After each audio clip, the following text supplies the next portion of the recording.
friends, welcome to YouTube channel Mahalakshmi Academy.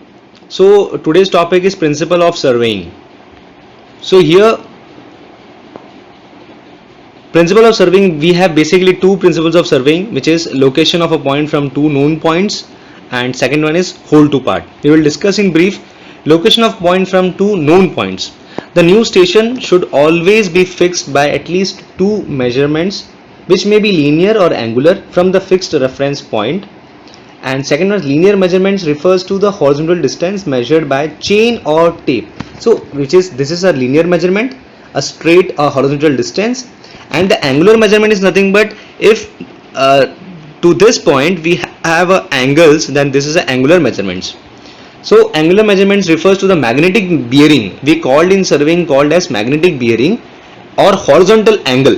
Like this is the point, first point, this is second point, this is the angle, this is called as magnetic bearing, and which is also called as horizontal angle, taken by the prismatic compass or theodolites. In chain surveying, the position of the main station and the direction of the main survey lines are fixed by tie lines or check lines. So generally we have check lines or tie lines for the accuracy purpose. Okay, so to take more accurately, we just use check lines or tie lines. So these are figures that locating the point C, we have to locate this point C we have to locate. So we need, if we have two distance, then we can locate it. If we have one distance, one angle, if we have one distance, one angle, if we have two angles, or if we have one distance over here and one angle over here, so we can locate this point C. So whole to part is the second principle. The whole area is the first enclosed by the main station. Okay, initially we have main station, so after that main station and the main survey lines, that is the control lines, or we can say a periphery lines. The area is then divided into number of parts by forming the well conditioned triangle. What is this well conditioned triangle? Is a triangle which having an angle not less than 40 and not more than 120. This is the angles, and the main survey lines are measured very accurately with a standard chain. Then the sides of the triangles are measured, and the purpose of this process of working is to prevent accumulation of error, which is shown by the red lines.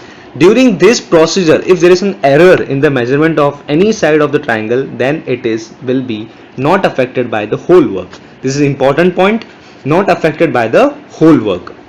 And the error can also always be detected and eliminated. But if the reverse process, like we have from part to whole, is followed, then the minor error in measurement will be magnified in the process of expansion, and the stage will come when this error will become absolutely uncontrollable. So this is the figure that we have, whole to part.